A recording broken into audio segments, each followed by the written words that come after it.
marahil ay tataka kayo bakit finally na-turn over sa akin si former Congressman Perez.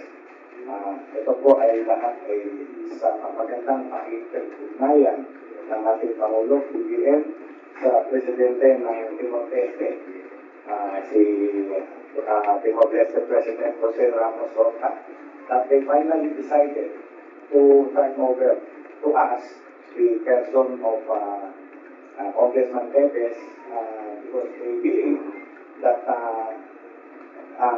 Congressman Tevez has been staying in their country for 2 years now, undocumented. And they also considered the cases filed against him before the court na sabi nila ay medyo hindi maganda sa kanilang national security. So they finally decided na i-expel from Timor-Leste si Congressman Perez. With that later decision of the Timor-Leste government, the Secretary of Justice immediately formed a team consisting of Yusek Eddie Cruz of the DOJ, yours truly, at DI, nagpunta po kami through the help of our Philippine Air Force. Punta po kami agad sa Timor-Leste and coordinated on the return of Sir Tevez. So, ito na siya. Dumating kami kagabi mga pasado alas 12. Ginawa na namin yung procedure. Fingerprinting, mugshot, medical examination, and dumating kagabi rin si Atty. Tapasio and the mother of Congressman Tevez. So I allowed them to visit si Congressman Tevez. Binigyan namin sila ng private time to compare with each other, magpatian sila. And then, dito na rin namin pinag-stay si Congressman Tevez before turning him over to our detention facility in Bukor. Ayun po, may tanong po ba kayo? Yes. John, please.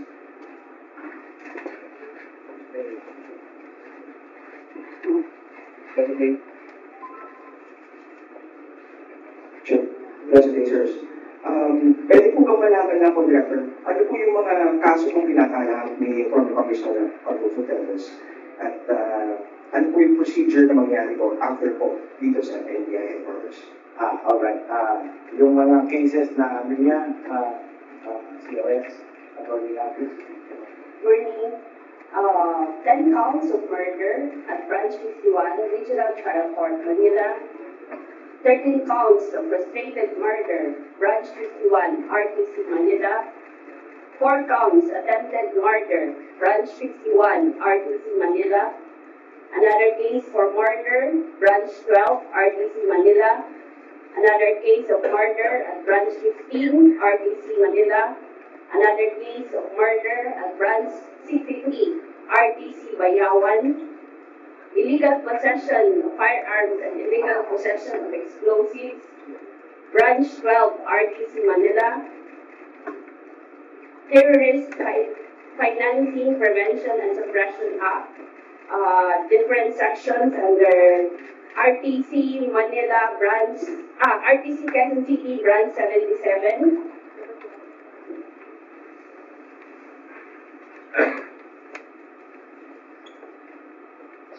Another case of terrorist financing, prevention and suppression act, Branch 77, RTC Quezon City. That's all. Okay? You know for a fact na may mga nakaraang mga buwan, gumulong po yung proseso sa Timor-Leste at nagkaroon po ng mga hearings, 40 po doon. At nagkaroon po ng mga desisyon na nag-prevent po para po mapa-uwi si Congressman Armando Fidel sa Pilipinas. Ano po nangyari? Bakit po ngayon ay nandito doon sa kasama ko natin? Yun nga po, tulad ng sinabi ko sa magandang pakikipag-ugnayan ng ating Pangulo, President Bongbong Marcos, sa Presidente ng Timor-Leste, si President Jose Ramos Horta, ayun po, nag-decide po ang government ng Timor-Leste to finally turn over to us si Congressman Dele so that we can answer all the charges against him. Ganun po, kasi bilang po yun. With that, the SOJ, Secretary Remulla, ay nagpang natin ang kami nga po. Sinunod na namin sa Timor-Leste, si Congressman Dele. Let us be tapos na po tayo sa procedures, mugshots, interface. Ano po yung susunod na step po? Dito po ba siya ipukulong at or sa ibang facility at bakit po doon po pala sa may mga confirmation po na sa tumor po ng Bitcoin control? Thank you and good morning, Director, and to the media. As a matter of procedure, we will be preparing and submitting the return of the warrant of arrest, informing the issuing court that we have arrested and the custody of the person of Arnoldo Teves. From there, we will temporarily detain the person of the accused before our detention facility in Bucor, Muntinlupa. This is a separate facility from the Bureau of Corrections. This one is being supervised and maintained by the National Bureau of Investigation. After our return, the court, of course, acquires jurisdiction and the processes will now proceed. Yes, liwanagin ko rin, marami nagtatanong sa akin, sir, bakit po mga convicted lang ang tinaturn over to? Ganito po yan. Kami po, magmula nung ibahin ang building namin sa Tapalit, wala po kaming detention facilities. So nakapag-coordinate kami with Bupor, pahiramin sa kami ng space doon. So binigay sa amin ang building 14. That building 14 is distinct and separate from the Bupor na kung saan yung mga convicted ay nakakulong. Kaya yun po ang ginagamit namin. Kaya huwag po kayong mamangha na bakit Bupor. No? Detention facility po yun ng FBI under our control. Upo namin na nakabantay yun. Yeah. Yes, thank you for that information and clarification, Director sir. Next. Limit to one question and one follow-up. Yes po. Max po from Net25. Sir, i-clear ko lang po, si Tom Teves po ay pinauwi dahil undocumented foreign national siya, not because of the extradition request of the Department of Justice. Kasama na yun, meron tayong request, but then nag-file sila ng appeal sa korte doon, lumabas na parang dinay yun, but then we further coordinated with the government, the Timor-Leste government, through our very own president. No, remember during the last week lamang nasa Malaysia si Presidente at nakausap sila ng Timor-Leste President. So, ito na po yung naging bunga ng magandang pakipagtulungan ng dalawang bansa through our respective presidents. Director, can you also ask Tom Teves? Natin kung sasagot siya, sige po. Hi, sir. Sir, how do you feel now po na after 2 years, finally you're back in the country po? And how do you feel na, kasi di ba meron kayong pending pa na appeal for asylum, tapos inuwi po kayo, pinayagan po ng Timor-Leste government na makabalik kayo sa Pilipinas despite na pending pa yung appeal? Yes, because actually, during the day, I think they're going to be used. We know quite how the government will work. So, there's this judicial thing, but there is also what they call it something like politicized, which is the government. Di ba pa yung di ba pa yung presidente doon, di ba pa yung sa government? Government there is different. Their president is something like parang king, parang siyang figurehead, yes. So, several factors there which are distinct and separate, but as to who is more powerful, I cannot say it. No? Because sa totoo lang, I just won with finality my case in exhibition. But they use another thing about expulsion, which technically I still have a few days to reply, but hindi ko alam na nangyari. Sige na lang, tapos na yun. I mean, useless discussing things on your own field. But sa totoo lang, of course, malungkot ako din. Siyempre, makukulong ako na habang makukulong ako. So, kahit hindi pa, dito kasi makukulong ka kahit hindi ka pa convicted. May mga ano dito di na mahala. Well, but I'm saying, on the other hand, I'm also glad that I haven't seen my mother for 2 years. My father died last December. It was quite painful. And also, at least, maano na rin. Matapos na rin. Kahit nung nandun ako, isip ko, kung hindi man ako umuwi, haharapin, kailan pa rin ito matapos. Ito lang sana yung request ko sa korte na sana mabilis yung kaso. Dahil sa ito lang kung natrabaho yung yung kaso, sandali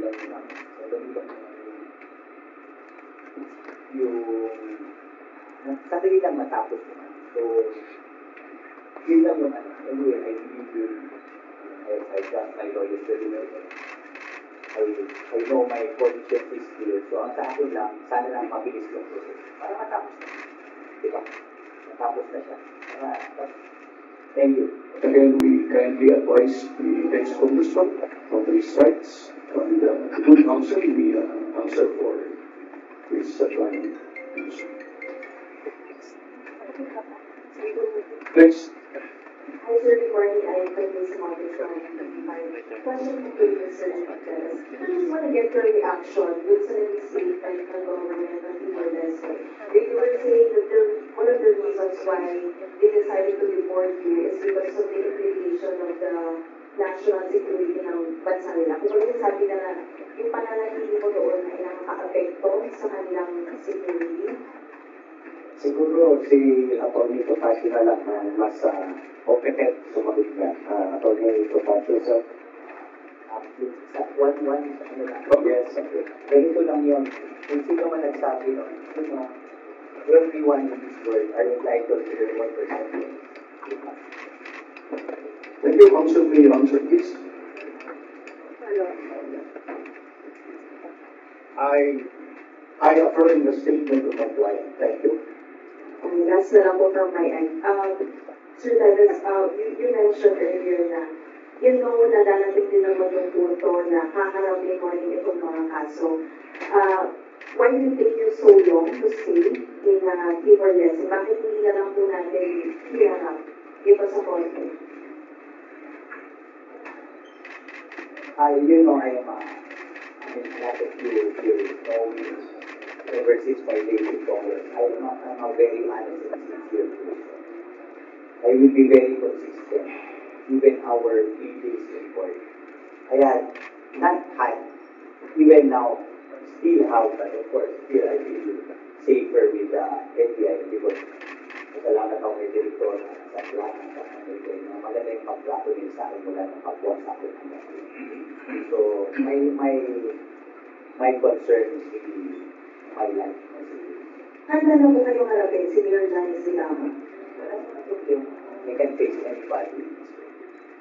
Okay po. Thank you. Kindly address your questions to the good counsel. Next. Good morning po. Kay Atty. Topacio po. Attorney, now that meron na pong movement itong ating kaso, ano po yung mga next steps po natin and yung mga plano pa po natin na gagawin?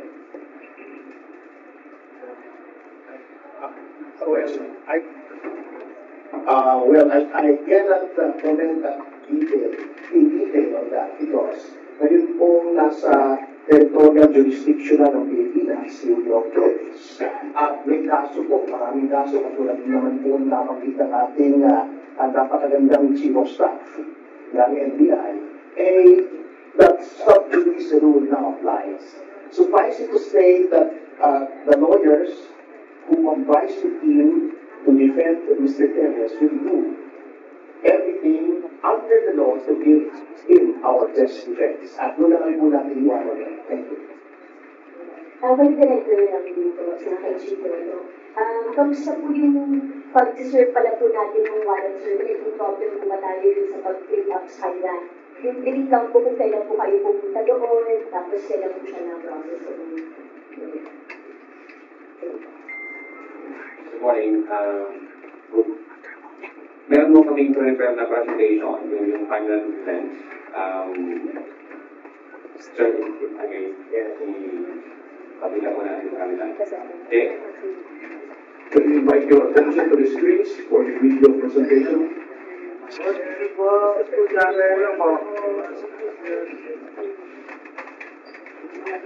Yeah, so yung first slide there, please. So you saw our presentation and kind of over proceeding, as well as service of one of the parents again. Next slide, please. So May 27, we saw it's public knowledge that the immigration authorities in Timor-Leste arrested former Congressman of Longpo and Next slide, please. Then on 28, DOJ released a press statement on the status of transfer at Mr. Longpo and Next slide, please. Then the same Department of Justice mobilized joint team composed of DOJ, NBI, and DI. Of course, the Philippine Air Force was there to facilitate the return of Longpo Jr. following the Timor-Leste deportation order. Next slide there. There on May 28 at around 11 p.m. nagkaroon ng kapilang briefing ay ito sa loob ng Milford Airways before po kami nag-scheduled flight to Timor-Leste. So, at 11:34, pasok na po kami sa aeroplano ng Air Force bound to Timor-Leste. Next slide. And then 29 at around 1 p.m., ito ang makikita nito picture na yung director natin, si Yusef Cruz. Sinalubong po sila ng mga representative from Timor-Leste. Next slide. Yan makikita po ninyo, ito po yung may present po ang Timor-Leste. So the certificate of handover. Ito po yung kanilang initiation, representatives between the two countries. Next slide, please. Yan po makikita ninyo.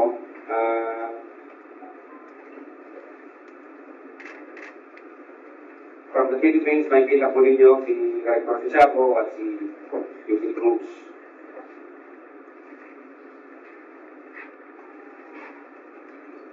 Next slide, Jay. So, yung document po na kung saan present nila,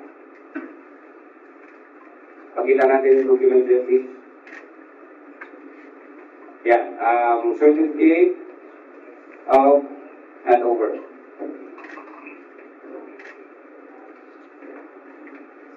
So yung mga conditions, but basically, I went over the condition of Timor-Leste. Sa makikita ninyo, gusto nila i-guarantee na natin na yung life imprisonment niya ay hindi tatagal ng 40 years.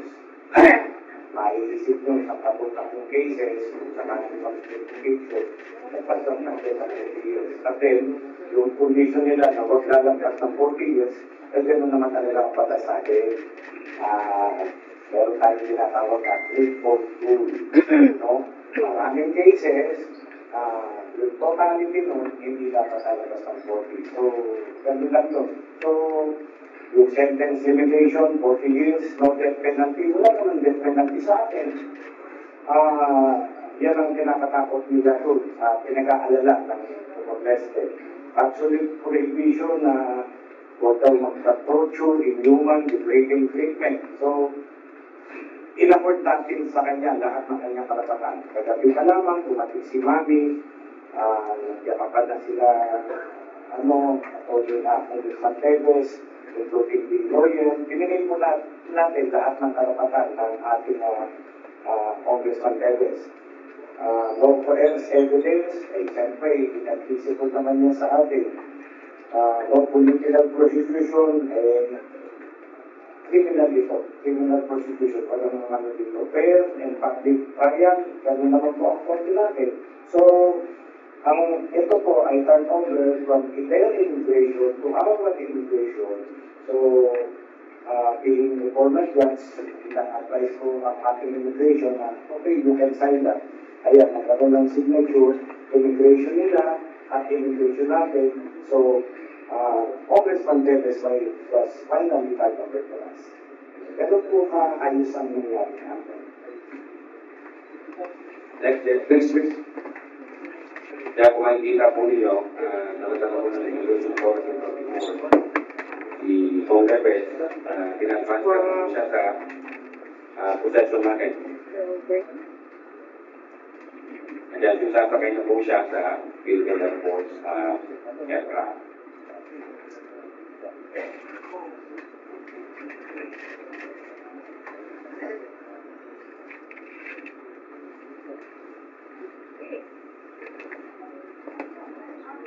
And then from there, kung makikita ko ninyo, dyan po natin hinangkap si Kong Teves.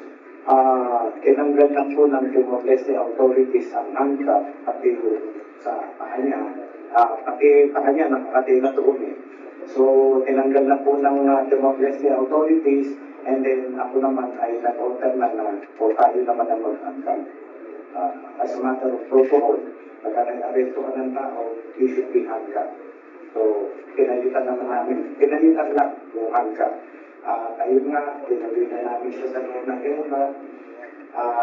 Kumbaga, nasa jurisdiction na siya ng ating bayan, yung aircraft carrier natin, at doon ay pinasahan na siya ng kanyang Miranda right ni Atty. Lotto. So, nasa news naman po yan, unfortunately, wala po tayo sa online sinakatay. But yan po yung Miranda rights na nabasa po natin by next Jet. So, ito na po, mauna po kami papuntang Davao para po mag-review. Yan po kami pinanyo yung status ni Kong Teves during the flight. Next Jet. Yan, approximately 9:30, I think na-mobilize na po yata yung mga mission natin sa Pilipinas. Hindi pa po kami nakakarating yan. Papalitan lang po kami ng mga Next slide, Jet. Yan, approximately 11 p.m. The aircraft arrived at Guillermo Airways facility. At ito, lumabas yung NBI with Kong Teves, PI, and personnel from Philippine Air Force. So dito po yun. Dinerecho po natin siya sa PIPET ng NBI.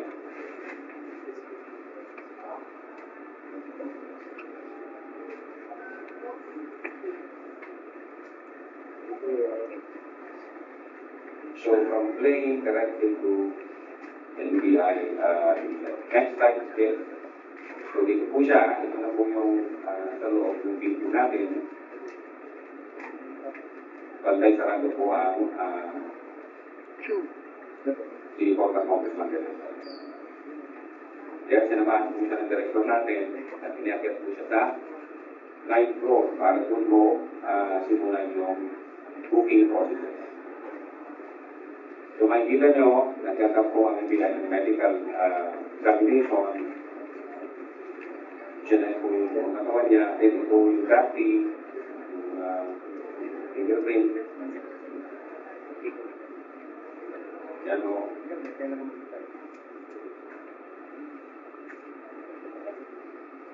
And then after that, pop shots. Next day. I think ito yung pagdating nila Manny dito sa tanggapan ng NBI. Kasama po si Atty. Pastor. That's it. And then lastly, ito po yung na-reunite ako, si former Congressman sa kanyang father. That's the point. Thank you po. So you will see from the start, you have appointed him on the human rights na dapat ibigay sa isang elected person. No? At yung pagdalaw ni Atty. Topacio kagabi, pagdalaw ng nanay, after this, you will turn him over to our detention facilities.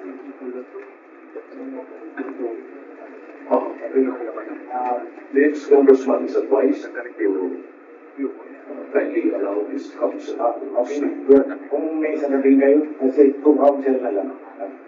Thank you, sir.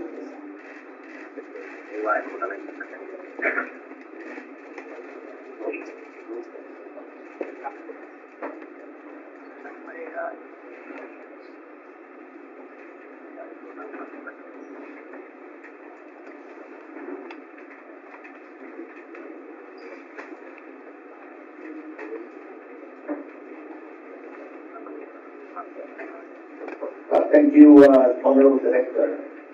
Ang gusto lamang kong iparating sa ating mga kaibigan sa media at mga kababayan natin ang pasasalamat ni Congressman Arnie Teves sa pamumunuan ng National Bureau of Investigation sa pamumuno, siyempre, ni Director and former Judge Jaime Santiago. I affirm his statements kanina that all basic human rights as guaranteed in the Constitution, all the rights of the accused, and all norms of decency were observed by Director Santiago and his staff. Napaka-bait po, napaka-decente, at napaka-matulungin po ng staff ng NBI, the entire organization. By the way, I also came from the NBI a long time ago. So I'm happy to know that its basic tenets of nobility, bravery, and integrity have been maintained through the years. Nananawagan din po si Congressman Teves yung mga ibang hinahanap ng batas. Baka pwede mag-request kayo na dito na kayo sumuko kay Director Santiago and you can be assured of fair, impartial, and very decent treatment. Salamat po. Salamat din po, Atty. Topacio at Congressman sir. Salamat po. Thank you, Attorney Topacio, the counsel, for highlighting the professionalism of the agency. Next. Yes, ma'am.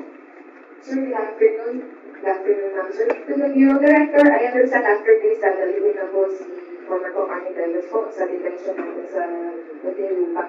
Sir, what are the measures po? What measures are being taken po to ensure Teves' safety while inside po sa detention center po natin sa NBI and the Yes, we will immediately return the warrant to the respective court, accompanied by our certificate of detention. Now, the court will then set the arraignment.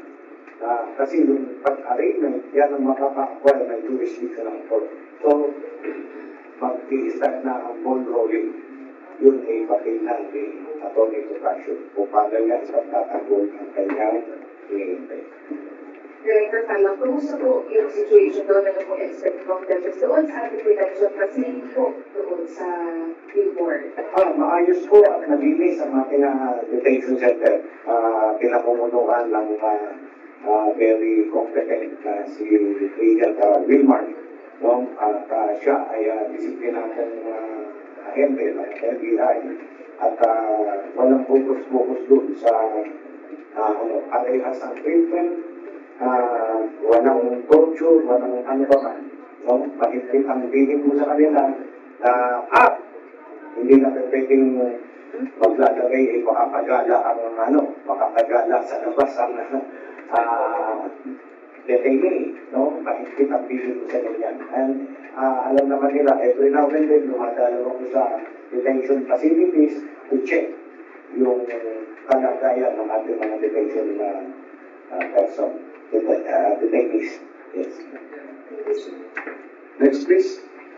Magandang umaga po, Darlene Preferency.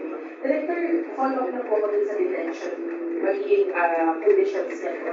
May kasama ba siya sa kwarto, o sa kanyang cell, o mag-isa lang po siya? Hindi naman po sa pagbibigay ng VIP treatment, but para din po sa, kumbaga, i-acclimatize natin siya sa isang detention center. Siyempre, may changes to the attitude, ganyan. Ilalagay muna natin siya sa isang solo na room para mag-acclimatize siya na feeling alienated. So, dahan-dahan yan, process na yan, dahan-dahan yung process na yan. Okay, now the court, i-return namin ng warrant, the court may issue a commitment order. Baka ipakomit siya sa kung saan, bahala na naman yan si Atty. Topacio.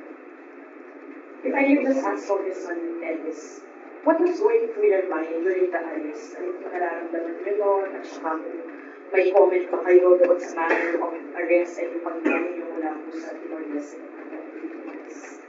What was going through your mind during the arrest? Sir, counsel may answer.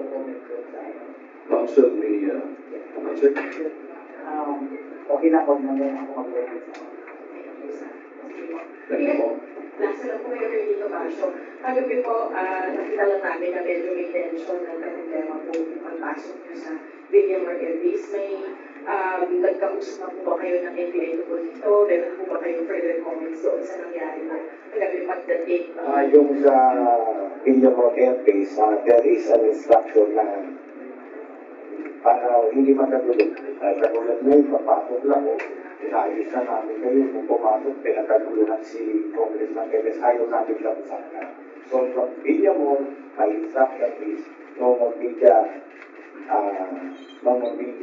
interview at pamanang yung tanong sa kaisang kotse, diretso dito.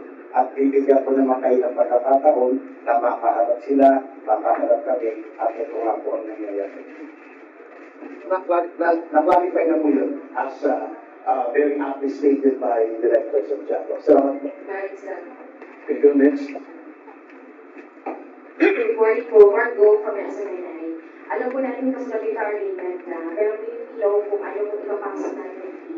And diretsong tanong lang dito kay Congressman Arnez. Ayun po ba ay may pinalaman po sa pagkakay talaga kay Governor Moreira? We will not comment on that at the moment kasi sa PBC ako. Plus, we do not want to telegraph our punches at this point. Salamat po. Thank you, counsel. Next. Jan. Hi, Director. Tayo William, Governor po. Director, to clarify lang po, Attorney Topacio announced din po kasi that there was supposedly a writ of habeas corpus granted by the Timorese court which should have prevented the deportation back to the Philippines. So, clarify, sir, meron po ba yung talagang order na i-inform po ba kayo ng Timorese authorities regarding the said Yun po ay nangyari sa Timor-Leste. Kaya wala akong personal knowledge about that. So, pag naman ay tumupad dun sa order na i-extradite na siya, ilipat na siya sa atin, at ayun nga, sinusulan siya. Kung meron mang meron, ay pahala na sila magpaliwanag kung bakit. Before that, my client just wishes to convey that regarding the previous question, his conscience is clear. Let's leave it at that. Now, regarding the habeas corpus, the issue is moot, and it will be a matter between the executive and judicial branches of the government of the Republic of Timor-Leste to sort out that problem. Nandito na po si Congressman Teves, and we will consider that as water under the bridge, and we will now be laser focused on his defense. Salamat po. Thank you. Just a follow-up question, sir. Nung ka-arrest po si Congressman Teves, na sinabi ko ng DOJ, there were two options, deportation and extradition. Obviously, the DOJ went with the extradition, which is a judicial process, but ultimately, we relied on the deportation, which is an executive function of the Timor-Leste's executive department. Sir, na-inform po ba kayo? Bukod po dun sa pag-uusap ni President Marcos and ito po leaders po ng Timor-Leste, what triggered po itong decision ng Executive Department of Timor-Leste to finally go with the extradition, with the deportation process? Yes, sa pakikipag-usap nga ng aming presidente, yung Bongbong Marcos, sa presidente ng Timor-Leste, na pagka-isip-isip nila na, oo nga, si Congressman Tevez has been staying in the country for 2 years na undocumented. So, tapos, na-realize din siguro nila that Congressman Tevez is facing several crimes before our court here.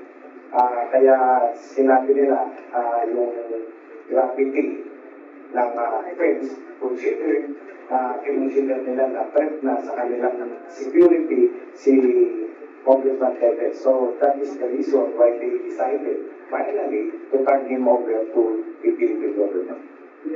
Thanks, sir. Next. Yes, sir. With your kind indulgence, Ma'am Zenaida Teves, for the past 2 years, correct me if I'm wrong, ma'am, that may dalawang taon po yung has personally made former Congressman Arthur. Now that he's here, and sinabi ko na he's able to now face the charges brought against him. What are your thoughts sa other to comment as well? Thank you.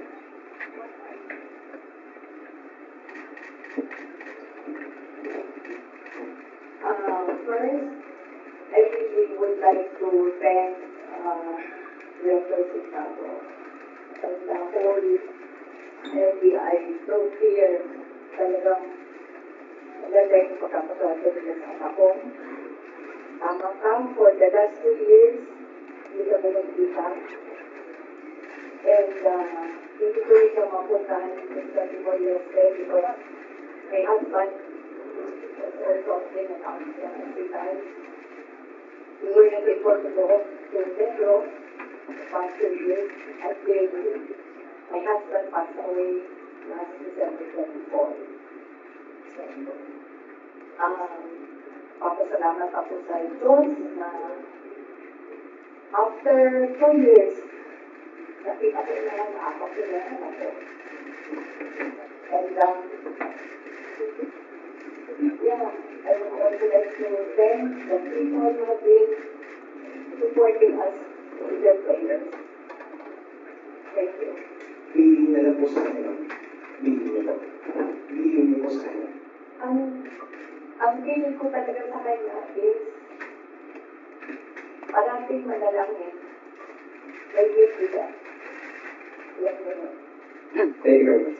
Thank you, madam. Good morning po. Isa Montanier from Global Agile Philippines. Kay Director na lang po. Sir, nasabi kanina ni Kong Tevez na hindi niya sana ay mabilis nga yung proseso. Ngayon na nakabalik na siya dito sa bansa natin. May we know kung ano yung timeline natin after the Q4 sa nagpili-diretso si Kong Tevez or diretso na buwan siyang biyahan sa court? Kung ano po yung maaari mong ma-share with us? Yes, pagka-turnout namin sa Q4, at the same time, lalakad na ang aking mga tao, i-verify yung warrant with the certificate that Congressman Tevez is now in our custody. So the court now will set the arraignment of Congressman Tevez. That will start the trial. Paala na nga yun si Atty. Topacio, role niya na yun. Kay mother po ni Kong Tevez, may we ask lang po, the moment na nakita niyo po si Kong Tevez kagabi, dito sa NBI, ano po yung una niyong napag-usapan? Can you share it to the media na natin po? Ano yung mga una niyo pong ginawa dito sa NBI po?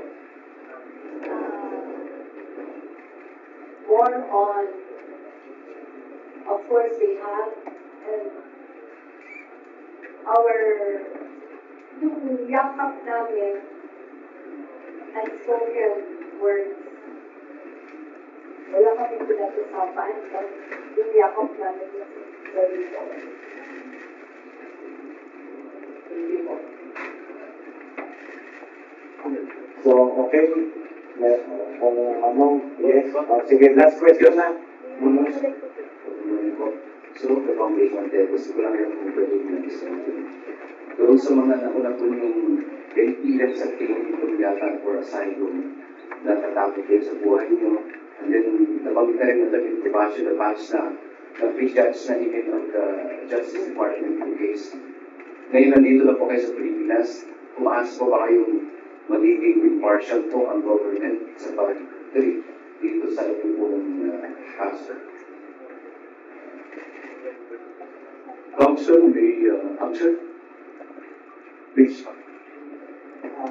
Of course, I always hope for a better time.